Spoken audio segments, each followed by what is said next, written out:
नमस्ते। जब हम फैशन की बात करते हैं तो अक्सर हमारे दिमाग में कपड़े आते हैं। लेकिन फैशन सिर्फ कपड़े नहीं होते हैं। वो किसी भी कल्चर का मतलब किसी भी संस्कृति का सबसे बड़ा सिग्नेचर होता है। और जब बात राजस्थान की हो तो हम सिर्फ कपड़ों की नहीं बल्कि इतिहास, पहचान और कला की एक जीती जागती कहानी की बात कर रहे होते हैं।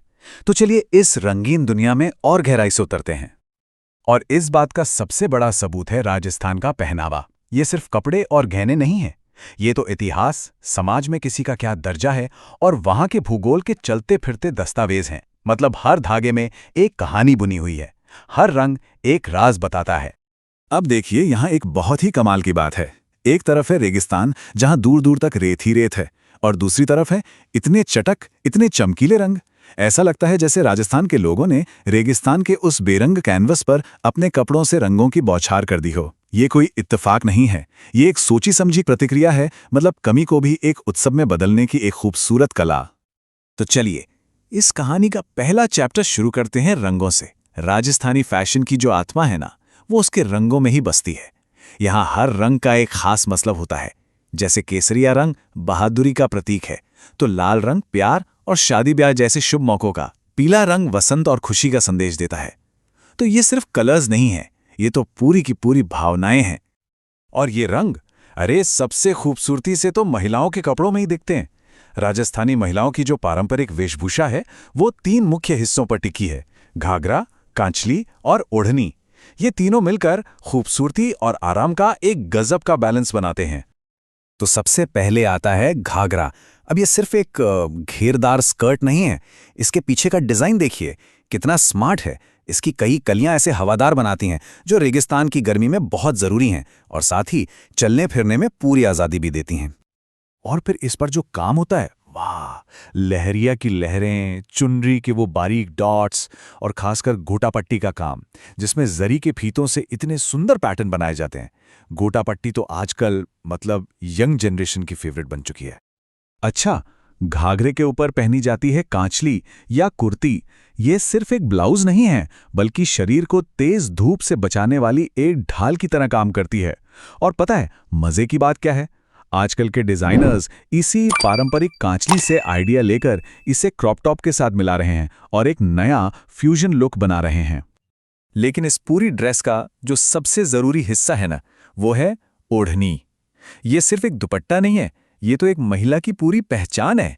इसका रंग क्या है, इसे कैसे ओढ़ा गया है, इससे उसकी शादी हुई है या नहीं, वो किस समुदाय से है, ये सब पता चल जाता है। और हाँ, ये धूप से भी बचाती है और सम्मान का प्रतीक तो है ही। अच्छा, महिलाओं की तो बात हो गई।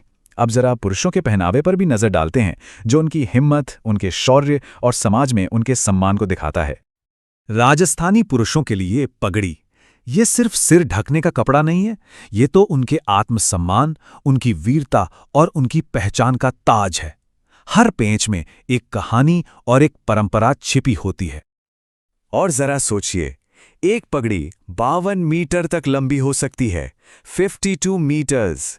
इसे बांधना कोई मामूली बात नहीं, ये तो अपने आप में एक कला है जिसमें गजब का हुनर और धैर्य चाहिए।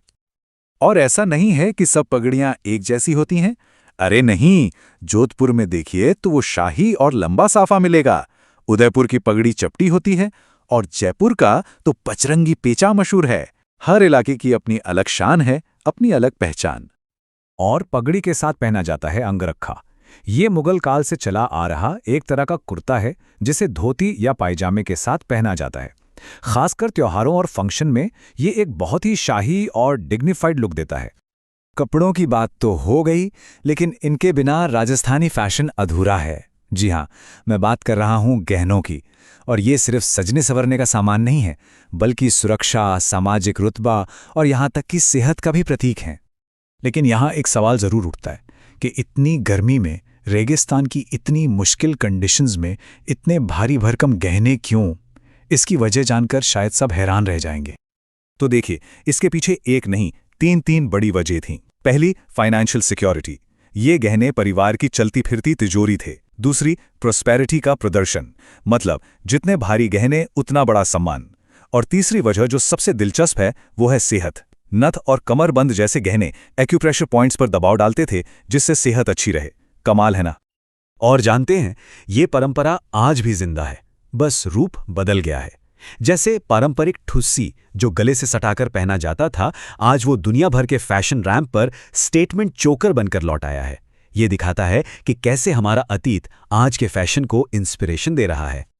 तो ये सब जो रंग हैं, ये डिज़ाइन, ये गहने हैं, ये आते कहाँ से हैं? ये आते हैं उन कारीगरों के हाथों से जिनकी सदियों पुरानी कारीगरी की विरासत है। वो हाथ जो धागों से जादू बुनते हैं और धातु को आकार देते हैं।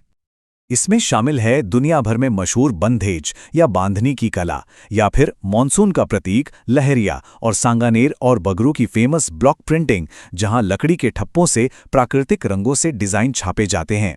ये सिर्फ टेक्निक्स नहीं है, ये पीढ़ियों से चला आ रहा हुनर है। और सबसे कमाल की बात तो ये है कि राजस्थान की ये जो सदियों पुरानी कारीगरी है ना, वो आज के स्लो फैशन मूवमेंट में एकदम फिट बैठती है। स्लो फैशन यानी वो फैशन जो कारीगरी को, नेचुरल चीज़ों को और टिकाऊपन को अहमियत देता है। और ये सब तो हमेशा से हमारी संस्कृति का हिस्सा रहा है। तो इसका मतलब ये है कि ये सिर्फ फैशन नहीं है, ये अपनी जड़ों से, अपनी विरासत से जुड़ने का एक तरीका है। ये उन चीज़ों को पहनने का एक मौका है जो सिर्फ एक ट्रेंड नहीं है, बल्कि एक पूरी कहानी कहती हैं। और यहीं पर आकर एक बड़ा सवाल खड़ा होता है, जिस पर सोचना चाहिए कि क्या आज के इस दौर में हमारी सदियों पुरानी संस्कृति ही असल में नया फैशन है? सोचने वाली बात है ना?